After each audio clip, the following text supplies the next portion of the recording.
আসসালামু আলাইকুম প্রিয় শিক্ষার্থীরা, হাজারিওনাক রসায়ন এমসিকিউ সলভ কোর্সে তোমাদের সবাইকে স্বাগত। আমরা এই কোর্সে হাজারিওনাক রসায়ন মেইন বইয়ের যে অনুশীলনী এমসিকিউ গুলো রয়েছে ওগুলো সবগুলো ধরে ধরে সলভ করতেছি। তারই ধারাবাহিকতায় আমরা রসায়ন দ্বিতীয় পত্রের প্রথম যে চ্যাপ্টারটা আছে পরিবেশ রসায়ন, এর ইতিমধ্যে দুটি ক্লাস হয়ে গেছে। আমরা আজকে তৃতীয় ক্লাসটা করব। এই ক্লাসটা থাকবে এই চ্যাপ্টারের যে দুইটা অংশে ভাগ করছে, কিন্তু একটা হচ্ছে বায়ুমণ্ডল ও চাপীয় সূত্রগুলো, আর একটা হচ্ছে পরিবেশ দূষণগুলো, হ্যাঁ দূষক এগুলো। তো আজকের টপিকটা থাকবে পরিবেশ দূষণের উপরে। তো এটার উপরে আমরা আজকে ক্লাসটা নেব, পরিবেশ দূষণের যে এমসিকিউ গুলো রয়েছে এটা, এবং পরে আরেকটা ক্লাস লাগবে চতুর্থ ক্লাস, এটা হচ্ছে আমাদের অভিন্ন ও বহুপদী যে প্রশ্নগুলি রয়েছে ওটা নিয়ে একটা ক্লাস হবে। ঠিক আছে, তাহলে আজকে আমরা পরিবেশ দূষণের যেই 172 শুধু 72 থেকে যতগুলো আছে ওগুলো সলভ করব। ওকে, তাহলে আমরা শুরু করে দিই। দেখো, নিচের কোনটি প্রাইমারি দূষক? তো প্রাইমারি দূষক কোনগুলো? যে দূষকগুলো মনে করো যে উপাদানগুলো বায়ুমণ্ডলে মিশ্রিত হয়ে ওগুলোর পরিবর্তন হচ্ছে না, মানে যে অবস্থায় ছিল ওই অবস্থায় আছে, কিন্তু পরিবেশের বায়ুমণ্ডলকে দূষণ করতেছে। তো এই দূষণগুলো হচ্ছে প্রাইমারি দূষণ, যেগুলো হচ্ছে পরবর্তীতে আর চেঞ্জ হয় না। তো এগুলো কি কি থাকে এগুলো যদি আমি একটু লিখে দেই তাহলে দেখতে পারো। দেখো, এই প্রাইমারি দূষকগুলো অনেকগুলো রয়েছে। কালারটা চেঞ্জ করে দেই। দেখো, সি দিয়ে শুরু করি। কার্বন মনোক্সাইড রয়েছে, কার্বন ডাইঅক্সাইড রয়েছে, তারপর হচ্ছে আমাদের NO আছে, নো, এটা দেখে মনে রাখতে পারো, নো মানে নো রিঅ্যাকশন। এরপর হচ্ছে নো রিঅ্যাকশন বা নো চেঞ্জ, এটা থেকে মনে রাখতে পারো। আরো আছে, এটা তো কার্বন গেল। এখন দেখো, সালফার ডাইঅক্সাইড, হাইড্রোজেন সালফাইড, এগুলো তো আর কি আছে, সালফার ডাইঅক্সাইড, আর দু একটা থাকতে পারে। আচ্ছা, আরো কিছু থাকে যেমন ধুলাবালি, যে ধুলাবালিগুলো রয়েছে, ধুলাবালি টালি এগুলো যা রয়েছে, যেগুলো আসলে পরবর্তীতে পরিবর্তন হচ্ছে না, এগুলো হচ্ছে প্রাইমারি দূষক। ওকে, তো প্রাইমারি দূষকগুলো এখানে কোনটা হইতে পারে? প্রাইমারি দূষক দেখো, এই যে নো চলে আসছে, নো মানে হচ্ছে নো চেঞ্জ, এটা হচ্ছে প্রাইমারি দূষক, এটা মনে রাখতে পারো।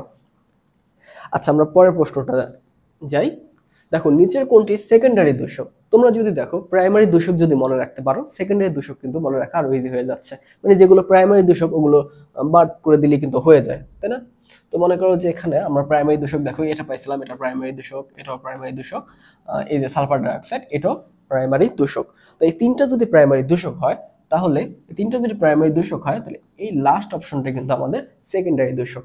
ওকে, সেকেন্ডারি দূষকগুলো কি হয়? সেকেন্ডারি দূষকগুলো হচ্ছে যে প্রাইমারি যে দূষকগুলো রয়েছে এগুলোর সাথে আরো কিছু উপাদান যুক্ত হয়ে এরা নতুন দূষক তৈরি হয়। ওকে, এখানে দেখো সালফার ডাইঅক্সাইড, ওখানে কিন্তু সালফার ট্রাইঅক্সাইড ছিল, এরপর হচ্ছে সালফারিক অ্যাসিড থাকে, H2SO4 এগুলো থাকে, আরো কিছু ছিল। তারপরে যে নাইট্রোজেনের আমরা নো পাইছিলাম, তাই না? তো এখানে আরো কিছু থাকবে, নাইট্রোজেন পেন্টঅক্সাইড, আরো অনেক কিছু আছে, এগুলো হচ্ছে সেকেন্ডারি দূষক। তো তোমাদের বইতে এগুলো দেখবা সুন্দর করে দেওয়া আছে, একটু মুখস্থ করে নিও। সত্যি কথা বলতে যে আজকের যে টপিকটা, মানে এই যে পরিবেশ পরিবেশ রসায়নের যে পরিবেশ দূষক নিয়ে যে আজকের ক্লাসটা, এটা বেশিরভাগই মুখস্থ বিদ্যা। হ্যাঁ, এখানে যার যত মুখস্থ বিদ্যা আছে সে তত ভালো করবে। আচ্ছা দেখো, ফটোকেমিক্যাল স্মোক তৈরিতে কোন বায়ু দূষকের ভূমিকা রাখে না? আচ্ছা, ফটোকেমিক্যাল যে স্মোক গুলো রয়েছে, এই ফটোকেমিক্যাল স্মোকে এখানে যে আমাদের হাইড্রোকার্বনের যে বাষ্প আছে, হাইড্রোকার্বনের বাষ্প, তারপর হচ্ছে নাইট্রোজেন ডাইঅক্সাইড এবং যে ওজোন, এগুলো সবগুলো মিলে এবং ফ্রি রেডিক্যাল মিলে আমাদের তৈরি করে কি প্যান তৈরি করে, peroxide acetyl nitrite. Peroxy acetyl nitrite. আচ্ছা, আমি একটু জিনিসটা দেখাই দিই। যেমন হাইড্রোকার্বনের বাষ্প যেটা আছে, এই যে এখানেই আছে, হাইড্রোকার্বনের বাষ্প তার সাথে এগুলো যুক্ত হয়ে এদের প্রভাব হিসেবে কাজ করে কি, এগুলো কাজ করে। তো এখানে আমাদের যে তৈরিটা হয়, হাইড্রোকার্বনটার সাথে আমাদের CO3 দাঁড়ি একটা আছে, COO NO। তো ঠিক আছে তো। আচ্ছা, এগুলো হচ্ছে আমাদের, ও নো আমি বেশি করে ফেলছি, বেশি লিখে ফেলছি, মানে ও বেশি দিয়ে ফেলছি। এখানে আমি CS না দিয়ে আরো দিতে পারি, তাই না? হাইড্রোকার্বনের যে বাষ্প এটা আরে ধরে নিলাম, সি এখানে একটা, ও একটা এখানে, ঠিক আছে, মানে ও বেশি দিয়ে ফেলছে, ও একটা ছিল। তো এই যে যৌগটা তৈরি করে এটা হচ্ছে আমাদের ফটোকেমিক্যাল স্মোক। তো ফটোকেমিক্যাল স্মোক এই যে জিনিসটা তৈরি হয়, এটা মেনলি হচ্ছে যে ধোঁয়া আছে, যে কুয়াশার সাথে ধোঁয়াটা আর কি মিশে যায়। তো সকালবেলা যে শহরগুলোতে এই যে কেমিক্যালগুলো বেশি থাকে, তো ওই শহরগুলোতে বাদামি রঙের এক ধরনের কুয়াশার মতো সৃষ্টি হয়, ওইটা হচ্ছে ফটোকেমিক্যাল স্মোক। তো ফটোকেমিক্যাল স্মোকে দেখো এই যে সিএফসি, এটার কিন্তু কোনো ব্যবহার নাই, দরকার নাই, এখানে হাইড্রোকার্বন, নাইট্রোজেন অক্সাইড, অক্সিজেন এগুলো আর কি ইউজ হয়। পরের প্রশ্ন চলে যাই, গ্রিন হাউস গ্যাস সমূহের মধ্যে নিচের কোনটি বায়ুমণ্ডলে সবচেয়ে বেশি থাকে? তো carbon dioxide, green house gas মানে কার্বন ডাইঅক্সাইড। আরো কিছু গ্রিন হাউস গ্যাস আছে কিন্তু সবচেয়ে বেশি ভূমিকা রাখে কার্বন ডাই অক্সাইড। তো এর যে ভূমিকা ক্ষতি করে বেশি তা না, কিন্তু এটা অনেক বেশি পরিমাণ থাকে, সমস্যা হচ্ছে এখানে। নিচের কোনটি গ্রিন হাউস গ্যাস হিসেবে অধিক দায়ী? তো গ্রিন হাউস গ্যাস হিসেবে অধিক দায়ী কোনটা হবে? Carbon dioxide. একই তো প্রশ্ন। বায়ুমণ্ডলের তাপমাত্রা বৃদ্ধিতে কোন গ্যাসটি ভূমিকা সবচেয়ে বেশি? কার্বন ডাইঅক্সাইড তাপমাত্রা ধরে রাখে। এগুলো কি হচ্ছে? ভারী গ্যাস। তো ভারী গ্যাসগুলো কি কাজ করে? ভারী গ্যাসগুলো হচ্ছে আমাদের বায়ুমণ্ডলের আশেপাশে থাকে আর কি, মানে বিষয়টা বোঝো, যে গ্যাসগুলো যত ভারী ওগুলো তত নিচে থাকে, তাই না? তো ভারী গ্যাসগুলো নিচে থাকে, তো কার্বন ডাইঅক্সাইড গুলো হচ্ছে ভারী বেশি, মানে 44 ভর, ওগুলো অনেক নিচে থাকবে। আর এছাড়া হচ্ছে কার্বন ডাইঅক্সাইডের পরিমাণ অনেক বেশি, আমাদের যে ধোঁয়া বা আমাদের যে গাড়ির ধোঁয়া বা বিভিন্ন কলকারখানা থেকে কার্বন ডাইঅক্সাইড নিঃসৃত হয়, এগুলো হচ্ছে আমাদের পরিবেশে কার্বন ডাইঅক্সাইড পরিমাণ বাড়ায় দেয়। এবং আমাদের গাছপালা তো কম না, গাছপালা তো এত কার্বন ডাইঅক্সাইড শোষণ করতে পারতেছে না, আমরা যে পরিমাণ উৎপন্ন করতেছি। তো এই ধরনের যে কার্বন ডাইঅক্সাইড গুলো বেশি পরিমাণ উৎপন্ন হচ্ছে, আমাদের চারপাশে থাকতেছে, এবং এগুলো হচ্ছে তাপমাত্রা অ্যাবজর্ব করে রাখতেছে, যার কারণে আমাদের বায়ুমণ্ডলের এর তাপমাত্রা কিন্তু বৃদ্ধি করে দেয় এই কার্বন ডাইঅক্সাইড। তো কার্বন ডাইঅক্সাইড কিন্তু আমাদের যে আরো বিষয় আছে, যেমন আমরা যে ন্যাচারাল গ্যাস গুলো, যেমন তেল, গ্যাস, এগুলো যে পোড়াচ্ছি, এগুলো কিন্তু এই কার্বন ডাইঅক্সাইড মুক্ত হয়।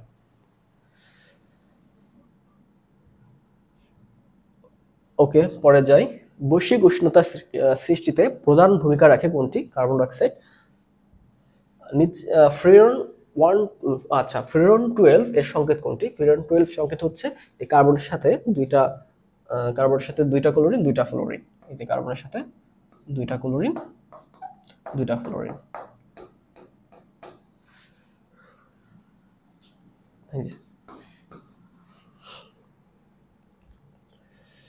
আচ্ছা দেখো, ওজন ক্ষয় করে কোনটি? ওজন ক্ষয় করে এই যে আমাদের এই যে সিএফসি, একটু দেখলো না, ফ্রিয়ন CF2Cl2, এটা হচ্ছে আমাদের ওজন স্তরটাকে ক্ষয় করে ফেলে, এটা আমাদের ওজন স্তরটাকে ক্ষয় করে ফেলে, এজন্য এটা খুবই মারাত্মক একটা কেমিক্যাল।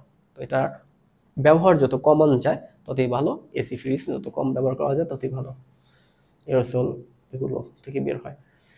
আচ্ছা, অ্যাসিড বৃষ্টির বেলায় অধঃক্ষেপণ বৃষ্টিতে পিএস এর মান কত হয়? অ্যাসিড বৃষ্টিতে পিএস মান কমে যায়, কমে হচ্ছে 5 এর কাছাকাছি চলে আসে, সেটা কত হচ্ছে? হ্যাঁ, 5.2 হয়।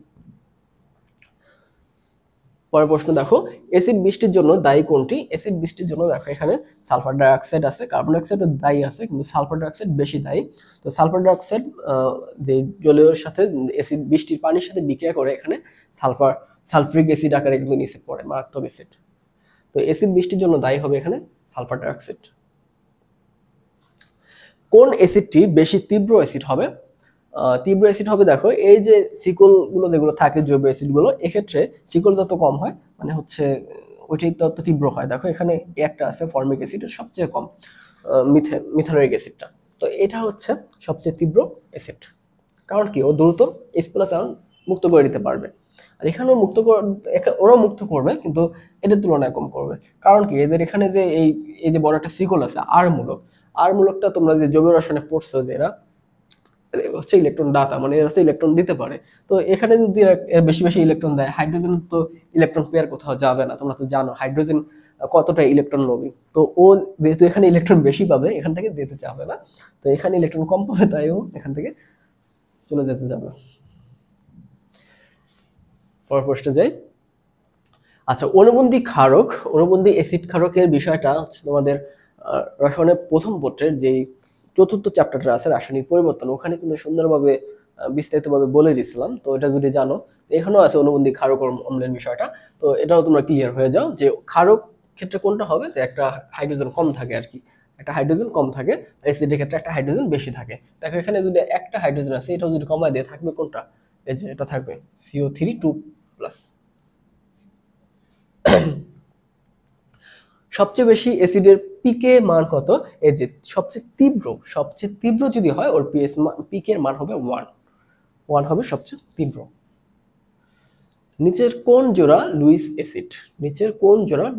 অ্যাসিড, আচ্ছা লুইস অ্যাসিডটা কি করবে, ওরা হচ্ছে মুক্ত ইলেকট্রন গ্রহণ করে, তাই না? লুইস হচ্ছে মুক্ত ইলেকট্রন গ্রহণ করে, মানে হচ্ছে অষ্টক সংকোচন যেগুলো হবে। দেখো এই যে অ্যালুমিনিয়াম ট্রাইক্লোরাইড এবং বোরন ট্রাইক্লোরাইড, এগুলো কিন্তু হচ্ছে লুইস অ্যাসিড হবে। আচ্ছা কোনটি তীব্র অ্যাসিড, আচ্ছা দেখো এখানে অক্সো অ্যাসিডের বেলায় কি করে, আমরা অক্সো অ্যাসিডের বেলায় দেখি যে এদের কেন্দ্রীয় যে মোলটা রয়েছে, এই কেন্দ্রীয় মোলের যে জারণ মানটা যার যত বেশি হয়, তার হচ্ছে অ্যাসিড তীব্রতা তত বেশি হয়, তাই না? তো সালফিউরিক অ্যাসিড 6, এটা তো জানি, এটা হচ্ছে 5, নাইট্রিক অ্যাসিড 3, এটা 3, বুঝেই যাচ্ছে সালফিউরিক অ্যাসিড। লুইস অ্যাসিডের উদাহরণ কোনটি, আবার লুইস চলে আসছে, এই যে একটু আগে দেখলাম অ্যালুমিনিয়াম ট্রাইক্লোরাইড, লুইস অ্যাসিড। পরের প্রশ্ন চলে যায়, দেখো অনুবন্ধী অ্যাসিডের বেলা চলে আসছে, তার মানে একটা হাইড্রোজেন এখানে ঢোকাতে হবে। তো হাইড্রোজেন ঢুকায় কোনটা হয়, এখানে Na2 আছে, তো একটা হাইড্রোজেন যদি ঢুকায় দেই তাহলে হচ্ছে কোনটা, দেখো H NO2, মানে একটা হাইড্রোজেন, এই যে মাইনাস একটা হাইড্রোজেন কিন্তু গ্রহণ করছে। পরে ঢুকি, নিচের কোনটি লুইস ক্ষারক, আবার চলে আসছে, এগুলো তো জানো। তারপর হচ্ছে বিক্রিয়া অনুবন্ধী অম্ল কোনটি, অনুবন্ধী ক্ষার কোনটি, একই প্রশ্ন বারবার ঘুরে ফিরে আসতেছে, তো এগুলো তোমাদের হোমওয়ার্ক থাকলো। নাও এটা হচ্ছে কমেন্ট করে দাও, এখানে সুন্দর করে কমেন্ট করে দাও যে অ্যান্সার কোনটা হবে, 1 হবে, 2 হবে, 3 হবে, নাকি 4 হবে? ওকে,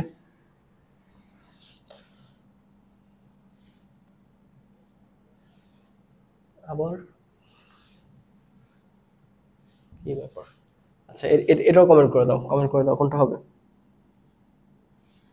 কমেন্ট করে দাও, এটাও কমেন্ট করে দাও। 1 2 3 4 কোনটা হবে, 92 নম্বরটা কোনটা হবে, 91 এবং 92 নম্বর কোনটা হবে, কমেন্ট করে দাও।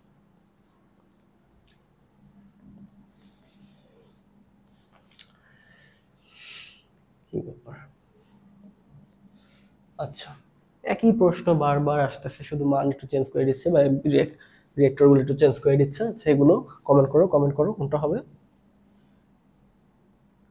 কি ব্যাপার।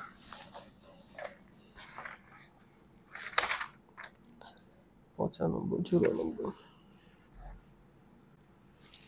হ্যাঁ এগুলো সবই এক সিরিয়ালে দিয়ে দিচ্ছে তোমাদের বেশি বেশি এক্সারসাইজ করার জন্য, তো বের করো। তো এই বিক্রিয়াটি অনুবন্ধী অম্ল কোনটি হবে, তো অনুবন্ধী অম্ল বের করো, কোনটা বাড়ছে কমছে ওটা দেখো। ঠিক আছে, এখানে কত ছিল, NH3 হয়ে গেছে কি NH4, বুঝে তো যাচ্ছে কোনটা অম্ল হবে কোনটা ক্ষার হবে, যেটা S+ বেশি ওইটাই অম্ল। পরের প্রশ্ন চলে আসেন, যাক ওটা শেষ। এখন চলে আসি আমাদের সেই বাংলাদেশের মিঠা পানির প্রধান উৎস কোনটি। মিঠা পানি পুকুর টুকুর নদী নালা এগুলো সবই মিঠা পানি, তবে বাংলাদেশের যে প্রধান উৎস আমরা খাই যে মিঠা পানিটা, সেটা হচ্ছে ভূগর্ভস্থ পানিটা কিন্তু আমরা মিঠা পানি আকারে খাই। তো পুকুরের পানি, নদীর পানি, সমুদ্রের পানি, ভূগর্ভস্থ পানি। আচ্ছা প্রধান উৎস বলছে, দেখো প্রধান উৎস, তো প্রধান উৎস হচ্ছে ভূগর্ভস্থ পানি। যদি ভূগর্ভস্থ পানির অবস্থা খুবই খারাপ, মানে খুবই নগণ্য, আমরা পানি তুলতে তুলতে এমন একটা অবস্থা করছি যে পানি শুধু খাওয়ার জন্য তুলি না, পানি আমাদের যাবতীয় কাজ, কৃষি কাজ থেকে শুরু করে গোসল, খাওয়া দাওয়া, সমস্ত কাজ, এমনকি ফ্যাক্টরির কাজ এবং হচ্ছে বাসা বাড়ির যত প্রকার কাজ আছে আমরা সব ভূগর্ভস্থ পানি তুলে করতেছি, যার কারণে ভূগর্ভস্থ পানির লেয়ার কিন্তু নিচে নেমে চলে যাচ্ছে। তো চাঁপাইনবাবগঞ্জ বা যে রাজশাহীর যে উত্তর অঞ্চলে যে জায়গাগুলো আছে ওখানে কিন্তু পানির তীব্র সংকট পড়ে গেছে, এবং ঢাকারও অনেক অনেক জায়গায় পানির সংকট পড়ে গেছে।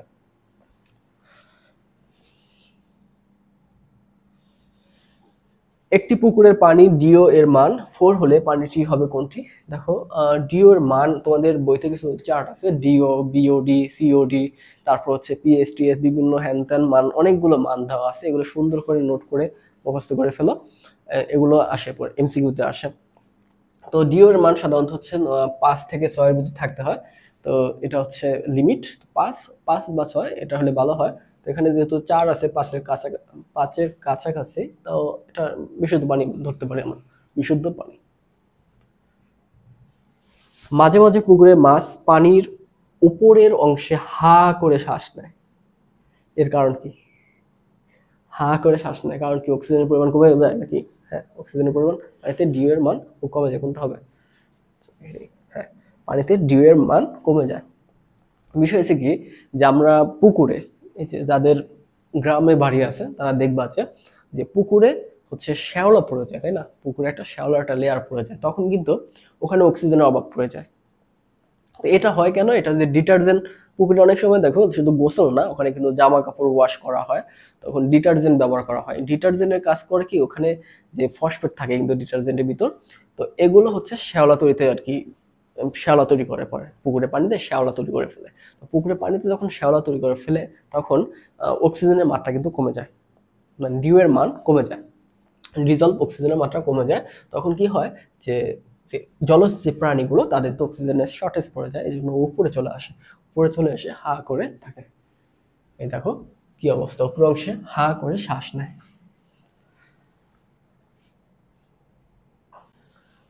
কোন ধরনের দূষক পানির ডিউ এর মান হ্রাস করে? কোন ধরনের দূষক হ্রাস করে? আচ্ছা, অজৈব দূষক, জৈব দূষক, কণা জাতীয় দূষক, তেজস্ক্রিয় দূষক। জৈব, অজৈব। জৈব দূষক না তো, অজৈব দূষক আছে, দেখিনি। জৈব দূষক। আচ্ছা, জৈব দূষক ডিউ এর মান হ্রাস করে। আচ্ছা, জৈব দূষক হ্রাস করে বলতে যে জৈব বিষয়গুলো রয়েছে, এগুলো পচাতে অক্সিজেনের প্রয়োজন হয় ধারণ করতে। আচ্ছা, এগুলো জ্ঞানমূলক, তোমরা একটু পড়ে নিও। কৃষিকাজে সারফেস ওয়াটার উপযুক্ত মানদণ্ড কোনটা? টিডিএস, পিএস, সিওডি, বিওডি তো কৃষিকাজে লাগতেছে না। পিএস এর মান, পিএস এর মানদণ্ড, এগুলো হচ্ছে মুখস্থ বিদ্যা, তোমাদের একটু পড়ে নিও। কার্বন ডাইঅক্সাইডের দুটি প্রধান সিঙ্ক নিচে কোনটি? আচ্ছা, সিঙ্ক জিনিসটা হচ্ছে যে আছে শোষণ করে নিয়ে যায়, মানে হচ্ছে কার্বন ডাইঅক্সাইড যেগুলো শোষণ করে নিয়ে যায় বা যেগুলো পরিমাণ কমায় দেয়, এটা হচ্ছে সিঙ্ক। তো গাছপালা হইতে পারে, তো নিচে কোনটা? উদ্ভিদ ও বাতাস। আচ্ছা, এখানে বলছে দুইটি, তাহলে বাতাস তো না, উদ্ভিদ ঠিক আছে। সমুদ্র উদ্ভিদ, বনভূমি, মাটি, উদ্ভিদ ও জীবাশ্ম জ্বালানি, এটা তো আরো আগে না। তো এই দেখো সমুদ্র উদ্ভিদ হইতে পারে, কারণ সমুদ্রের ক্ষেত্রে দেখা যায় যে কার্বন ডাইঅক্সাইডের শ্যাওলা থাকে, এগুলো হইতে পারে। আচ্ছা, একটু দেখে নিই। হ্যাঁ, সমুদ্র উদ্ভিদ। তো সমুদ্র উদ্ভিদ এই বিষয়টা হচ্ছে কার্বন ডাইঅক্সাইডের দুটি প্রধান সিঙ্ক হিসেবে কাজ করে। ওকে, বাংলাদেশের পানীয় জলের আর্সেনিকের গ্রহণ মাত্রা কত থাকে? দেখো, বাংলাদেশিদের জন্য, তো বিশ্বের ক্ষেত্রে আর্সেনিকের মাত্রা হচ্ছে 0.01 ppm বা মিলিগ্রাম পার লিটার, কিন্তু বাংলাদেশের জন্য এর গ্রহণ মাত্রা একটু বাড়ায় দিছে, বাংলাদেশের জন্য হচ্ছে 0.05 ppm। মানে হচ্ছে বাঙালিরা কি করতে পারে, মানে তাদের রেজিস্ট্যান্স ক্ষমতা একটু বেশি, এটাও হইতে পারে। আবার হইতে পারে যে এখানে যে সুপেয় পানির অভাব, মানে হচ্ছে যদি বলে যে 0.01 মিলিগ্রাম পার লিটার বা ppm পানির মানদণ্ড সর্বশেষ দিয়ে দেয়, তখন দেখা গেল যে পানি, খাবার পানি পাওয়া যাবে না, কারণ সব জায়গায় এর মাত্রা বেশি। তো বাংলাদেশের জন্য যে 0.05 মিলিগ্রাম বা ppm এটা না, কারণ ডব্লিউএইচও থেকে, ডব্লিউএইচও থেকে সর্বোচ্চ যে মাত্রাটা আছে, সর্বোচ্চ মাত্রা কিন্তু 0., এর যে সর্বোচ্চ মাত্রা কিন্তু দিয়ে দিছে। সর্বোচ্চ মাত্রা কত? সর্বোচ্চ মাত্রা হচ্ছে 0.05 ppm। ওকে, তো কোনটা হচ্ছে? এই যে 0.05 মিলিগ্রাম পার লিটার। পরের প্রশ্ন, হু এর নির্দেশনা মধ্যে পানিতে আর্সেনিকের নিরাপদ মাত্রা কত? এই যে 0.01 ppm, এটা হচ্ছে হু এর মতে। তো হু এর মতে পানির আর্সেনিকের সর্বোচ্চ মাত্রা তো দেখো আর্সেনিকের সর্বোচ্চ মাত্রা বা সহনীয় মাত্রা, সর্বোচ্চটা বললাম একটু আগে যে 0.05 ppm, যেটাই বাঙালিদের জন্য আর কি দেওয়া হয়েছে। বায়ুতে হাইড্রোজেন সালফাইড এর কত ppm মাত্রা মানুষের মৃত্যু ঘটাতে পারে? এটা হচ্ছে 40 ppm এর মতো, 40 50 ppm, আচ্ছা 40 থাকার কথা ছিল না, না না এগুলো একটু দেখে নিও, 40 50 লেট হাইড্রোজেন সালফাইড।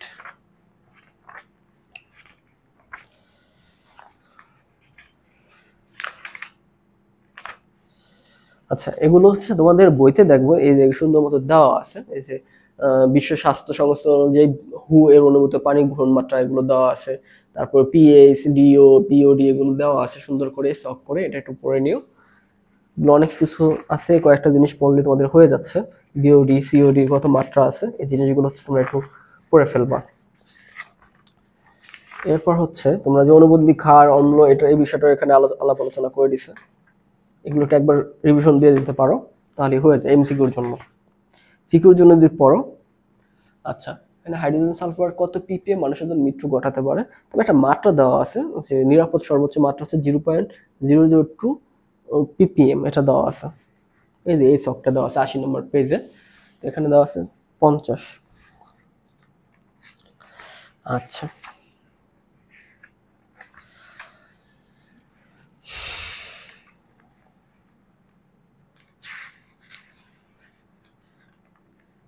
আচ্ছা আমরা পরের প্রশ্নে চলে যাই।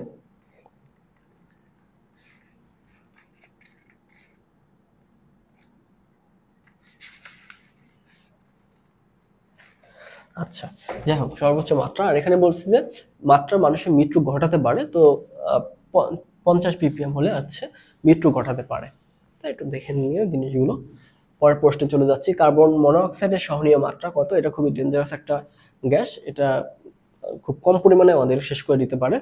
আচ্ছা দেখো সহনীয় মাত্রা হচ্ছে 0.15 ppm, দেখো কত কম, 0.15 ppm, এটা কিন্তু হচ্ছে কার্বন মনোঅক্সাইডের সহনীয় মাত্রাটা। মানব শরীরে নিচের কোন ধাতু আয়নের অধিক্য রক্তের হিমোগ্লোবিন উৎপাদন বাধাপ্রাপ্ত হয়? হিমোগ্লোবিন উৎপাদনে বাধাপ্রাপ্ত হয় ক্রোমিয়াম, ক্রোমিয়াম, ক্রোমিয়াম, ক্রোমিয়াম।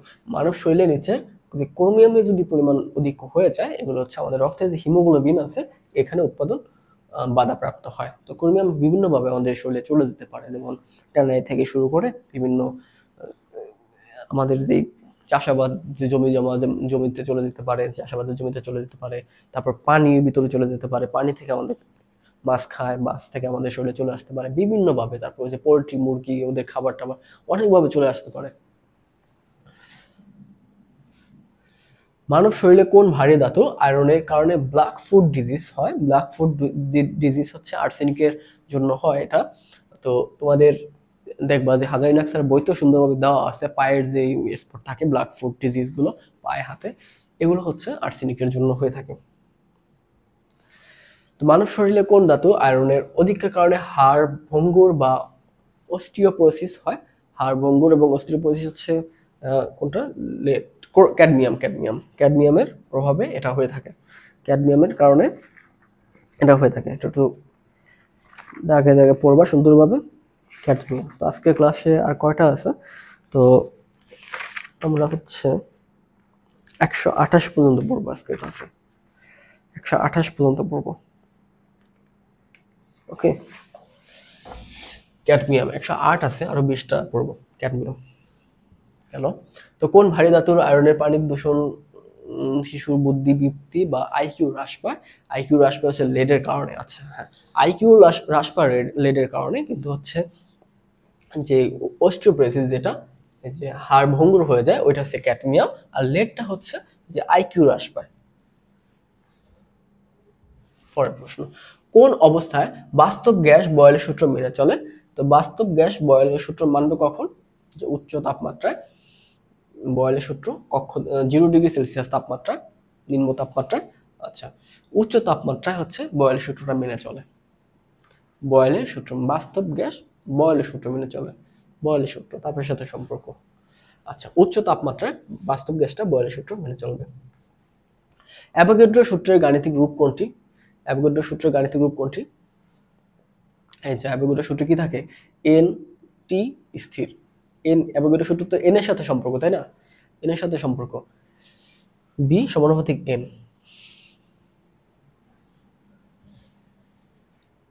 আচ্ছা, গে-লুসাকের চাপের সূত্রের গাণিতিক রূপ কোনটি? গে-লুসাকের চাপের সূত্র, এটা হচ্ছে আমাদের চাপের সাথে একটা সম্পর্ক রয়েছে, চাপের সাথে তাপমাত্রা একটা সম্পর্ক রয়েছে, গে-লুসাকের সম্পর্কটা। হ্যাঁ, এটা হচ্ছে ওই সূত্রটা ছিল যে, দেখাই যে এখানের যে অঙ্কটা আমরা করে আসলাম, যে গ্রাফটা, এই দেখো, যদি তোমাদের বই খুলো তাহলে দেখতে পারবা যে 13 নম্বর যে প্রশ্ন উত্তরটা ছিল যে সূত্রের জন্য প্রযোজ্য মানে কোনটা, এটা না,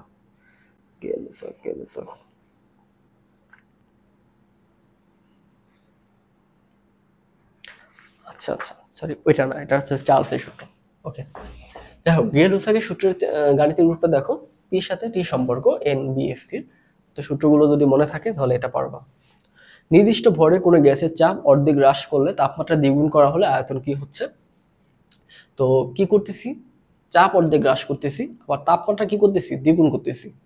তো বিষয়টা কি হয়, বিষয়টা হচ্ছে দ্বিগুণ হয়, তাহলে আয়তন কত হবে? আয়তন মানে হচ্ছে, আমরা যদি এই সূত্রটা আসি, PB equal to N R T, PB equal to N R T. তো আমরা কি করব, চাপ অর্ধেক করব আর তাপমাত্রা কি করব, দ্বিগুণ করব, করলে আয়তন কি ধরনের অবস্থা হবে? আচ্ছা, বিটা যদি আমরা এই পাশে রাখি তাহলে কি আসতেছে, N R T by B. আচ্ছা, এগুলো তো কনস্ট্যান্ট, এগুলো বাদ দিয়ে টি বাই বির ভিতরে খেলা হবে, ভি। ওকে, তো কি করছি, চাপ অর্ধেক করতেছি, চাপ অর্ধেক মানে হচ্ছে 1/2, 1/2 কি লিখি, ওকে। আর তাপমাত্রা দ্বিগুণ, তাপমাত্রা করলাম দ্বিগুণ। ওকে, তাহলে কি হচ্ছে, এটা যদি উল্টে দেয় তাহলে তো 4 হয়ে যাচ্ছে, 4 গুণ হয়ে যাচ্ছে, 4 গুণ হয়ে যাচ্ছে। কিন্তু এখানে কি বলছে, পূর্বের সমান, পূর্বের দ্বিগুণ 1/4 না, 4 গুণ হলে ঠিক ছিল, তাহলে মানে কোনোটাই না। ওকে, আরেকটা অঙ্ক চলে আসলো, কি ব্যাপার, এটার ভিতরে অঙ্ক আসলো কোথেকে, স্থির তাপমাত্রায় ও 1 অ্যাটমসফিয়ার চাপে নির্দিষ্ট ভরের অক্সিজেন গ্যাসের আয়তন দেওয়া আছে, অক্সিজেন গ্যাসের আয়তন দেওয়া আছে, যেগুলো আছে ওগুলোর মান আমরা বসাই দেই, অক্সিজেন গ্যাসের আয়তন দেওয়া আছে, এবং এত অ্যাটমসফিয়ার, তাহলে এটা আমরা P1 ধরি, আর হচ্ছে এটা হচ্ছে P2 ধরি। ওকে, ওই চাপে গ্যাসের আয়তন কত, তাহলে আমাদের B2টা জানতে হবে, B1 B2টা জানতে হবে। ওকে, তো আমরা সূত্র তো জানি, ওই সূত্র দিয়ে করে ফেলি, P1 B1 equal to P2 B2, বাস। লাগবে কি, B2 লাগবে, B2 লাগলে হচ্ছে এটা, B2 ইকুয়াল টু হচ্ছে P1 কত আছে 1 গুণ B1 কত দেওয়া আছে, B1 দেওয়া আছে হচ্ছে 3.15 আর P2 দেওয়া আছে 2.5। ওকে, এটা ক্যালকুলেশন করলেই হয়ে যাচ্ছে, কত হবে, এটা কাটাকাটি করলে কি কি দেওয়া আছে, এত বড় মান তো কখনো হবে না, এই দুটার ভিতরে যে কোনো একটা হবে। তো 2 দিয়ে যদি 3কে ভাগ করি তাহলে হচ্ছে 1 পয়েন্ট সামথিং হবে, 1 পয়েন্ট সামথিং হবে, এখানে 5 আছে, আড়াই, তার মানে এটা হওয়ার চেয়ে এটা হওয়ার পসিবিলিটি আছে, ক্যালকুলেশন করলেই হয়ে যাবে। আচ্ছা, ক্যালকুলেশন করে নাও। হ্যাঁ, 1.26। পরটা দেখো, নিচের কোন সূত্রটি আদর্শ গ্যাসের জন্য গুরুত্বপূর্ণ নয়? আচ্ছা, আদর্শ গ্যাসের জন্য কোন সূত্রটি গুরুত্বপূর্ণ নয়? তো গে-লুসাকের সূত্র, রাউল্টের সূত্র, গ্রামের সূত্র, অ্যাভোগাড্রোর সূত্র। এখানে কি সূত্র, রাউল্টের সূত্র তো আমাদের এখানে দরকার নেই। নিচে কোন সমীকরণটি গ্যাসের গতিতত্ত্ব থেকে উদ্ভূত? এই যে গ্যাসের গতিতত্ত্ব থেকে যে সূত্রটা আসছে, গ্যাসের গতিতত্ত্ব থেকে, সেটা হচ্ছে 1/3 mN/c², এই সূত্রটা। ভ্যান ডার ওয়ালস সমীকরণ ধ্রুবক এর সাথে সম্পর্কযুক্ত কোনটি? এ হচ্ছে যে আন্তঃনবিক যে আকর্ষণ যে বলটা ছিল ওইটা, তা আন্তঃনবিক আকর্ষণ যে জিনিসটা ছিল ওইটা হচ্ছে এই ভ্যান ডার ওয়ালসের সমীকরণটা। ঠিক আছে, এই যে ভ্যান ডার ওয়ালসের সমীকরণটা আমাদের যে চাপের সংশোধনী ছিল এবং আয়তনের যে সংশোধনী ছিল ওইটা, এই যে চাপের সংশোধনীটা ছিল n² a by B square. আচ্ছা, আর এখানে ছিল হচ্ছে ভি মাইনাস এন ভি। এই যে সংশোধনটা ছিল এখানে এ হচ্ছে কি, এ হচ্ছে এই জায়গাটায় আন্তঃনমিক বিকর্ষণ, বিকর্ষণ আকর্ষণ, আন্তঃনমিক আকর্ষণ, আন্তঃনমিক আকর্ষণ। আচ্ছা, বোলসম্যান ধ্রুবকের একক কোনটি? বোলসম্যান ধ্রুবকের একক এখানে হচ্ছে molecular joule, molecular joule kelvin per. Joule molecular, molecular per, joule molecular per, Boltzmann ধ্রুবক, জুল মলিকুলার পার। এটা মুখস্থ রেখো। এটা হচ্ছে ধ্রুবকটা হচ্ছে বোলসম্যান ধ্রুবকের একক। তো বোলসম্যান ধ্রুবকের যে ধ্রুবকটা ওইটা তোমাদের মনে রাখা উচিত, সেটা হচ্ছে 1.38 10 টু দি পাওয়ার 23 একটা আছে, আর এটা হচ্ছে 25। আচ্ছা, ওই এককগুলো মনে রাখো। পরের প্রশ্ন দেখো, 300 কেলভিন তাপমাত্রায় বাতাসে নাইট্রোজেন 2 এবং অণুর আরএমএস বেগ কত? আচ্ছা দেখো, আরএমএস বেগগুলো কিভাবে বের করতে হয়? এই যে সিআরএমএস বেগটা আমরা কিভাবে বের করি? √3RT/m, √3RT/m। এখন এখানে কি কি মান আছে সে মানগুলো বসায় দাও। এখানে আছে নাইট্রোজেন, নাইট্রোজেনের ভরগুলো বসায় দাও 28। এটা কিন্তু কেজিতে নিতে হবে, এটা গ্রামে আছে, তাহলে 10⁻³ কেজিতে নিতে হবে। তো এখানে কেলভিন তো দেওয়া আছে সুন্দর মতো, বাস আর এর মান আছে, আর এটার মানও আছে, এখানে বসায় দিলি বাস হয়ে যাচ্ছে। √3 ইন্টু এখানে মান বসাবো কোনটা? এসে একক যেটা 0.314 গুণ হচ্ছে তাপমাত্রা হচ্ছে 300, নিচে হচ্ছে এম এর মান 28, 10⁻³ আচ্ছা, এটা ক্যালকুলেটর দিয়ে তোমরা ক্যালকুলেশন করে নাও, মান কত আসে দেখো। 516 মিটার পার সেকেন্ড। ওকে, পরের প্রশ্ন, এটা মানে শেষ প্রশ্ন আজকে।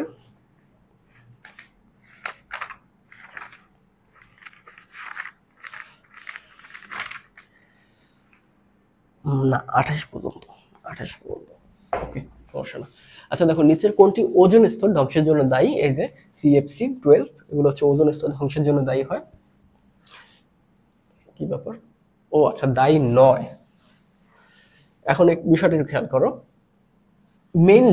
মেইনলি ওজোন স্তরটাকে ধ্বংস করে হচ্ছে এই আমাদের ক্লোরিন, মুক্ত যে ক্লোরিনটা থাকে, এই যে ফ্রি হয়ে যে ক্লোরিনটা ঘুরে, ও হচ্ছে ওজোন স্তর ক্ষয় করে, মানে ওজনের সাথে বিক্রিয়া করে দেয়। তো এই কাজটা কোথা থেকে আসে? এটা আসে কিন্তু এই ফিরন গ্যাস থেকে আসে, CFC। আর এই যে এটা থেকে ক্লোরিন মুক্ত হতে সাহায্য করে আমাদের এই ইউভি রশ্মি, এখানে প্রভাবক হিসেবে কাজ করে। ওকে, তাহলে এরা সবাই কিন্তু কোনো না কোনো ভাবে ওজোন স্তর ধ্বংসের জন্য দায়ী হয়। তো একমাত্র এই যে কার্বন মনোক্সাইড আছে, এরা হচ্ছে নিরাপদ, কি নিষ্পাপ, ও কোনো কাজ করেনি ওজোন স্তর ধ্বংসের জন্য।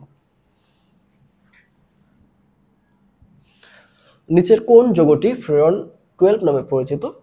একটু আগে দেখলাম CF2Cl2। ফটোকেমিক্যাল স্মোক তৈরিতে কোন বায়ু দূষক ভূমিকা রাখে না? রিপিট হচ্ছে নাকি? একটু আগে তো পরে আসলাম এগুলো না, আসলে এখানে তো দেওয়া একই প্রশ্ন দুবার করে দিয়ে রাখছে, বই তো দিয়ে রাখছে। আচ্ছা দেখো, বায়ু দূষক ভূমিকা রাখে না কোনটি? এই যে আমাদের কোনটা CFC রাখে না। একটু আগে দেখলাম যে পারঅক্সি যে আমাদের প্যান থাকে, অ্যাসাইল নাইট্রেট, এই যে প্যানটা, আর যৌগটা যদি রাখি আর CNO, এটা যে ছিল প্যানটা আর কি, PAN, অনেকে এটাও বলে প্যানস। আচ্ছা, এই প্যানস কি করে? এই যে এদের মাধ্যমে হয়, নাইট্রোজেন, হাইড্রোকার্বনের বাষ্প, ওজোন, এদেরকে সাহায্য করে আবার ইউভি রশ্মি। তো এইসব মিলাজিলা কি করে? ফটোকেমিক্যাল স্মোক তৈরি করে, যেটা আমরা একদম প্রথমে দু একটা প্রশ্নের দিকে বলে দিছিলাম। তো এখানে এই CFC কোনো কিন্তু ভূমিকা রাখে না। তো এখানে কোনটা হবে? CFC এখানে কোনো ভূমিকা রাখবে না। কোনটিতে নীরব ঘাতক বলা হয়? নীরব ঘাতক কোনটাকে বলতে পারি? এই যে কার্বন মনোঅক্সাইড, ওরা হচ্ছে নীরব ঘাতক। কার্বন মনোঅক্সাইড নীরব ঘাতক।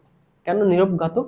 কারণ এদের হচ্ছে 0.15 ppm মাত্র আমাদের শরীরে গেলে আমরা শেষ সর্বোচ্চ সহনীয় মাত্রা, এবং এগুলো হচ্ছে মানে যখন হয় না তখন হচ্ছে আমাদের দেখাও যায় না। নিচের কোনটি লুইস অ্যাসিড? তো লুইস অ্যাসিড আমরা একটু আগে দেখলাম, সে রিপিট হচ্ছে মনে হচ্ছে, অ্যালুমিনিয়াম ট্রাইক্লোরাইড, বইতেও দেওয়া আছে এগুলো।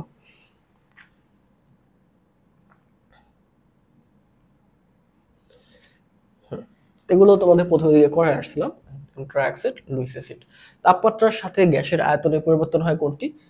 তাপমাত্রার সাথে গ্যাসের আয়তনের পরিবর্তন হবে, তাপের সাথে আয়তনের সম্পর্ক। তো তাপের সাথে আয়তনের সম্পর্ক কার সূত্র হচ্ছে? দেখো, চার্লসের সূত্র। চার্লসের সূত্রটা হচ্ছে তাপের সাথে আয়তনের সূত্র। এখানে তাপমাত্রা বাড়বে তো আয়তন বাড়বে, তাপমাত্রা বাড়বে তো আয়তন বাড়বে। যে এখানে তাপমাত্রা, এখানে চাপটা স্থির, এই জায়গাটা চাপটা স্থির থাকে। পরের সূত্র দেখো, এটা কি? উদ্দীপক অনুসারে উভয়ধর্মী পদার্থ কোনটি? আচ্ছা, আমরা মনে হয় শেষ চলে আসছি।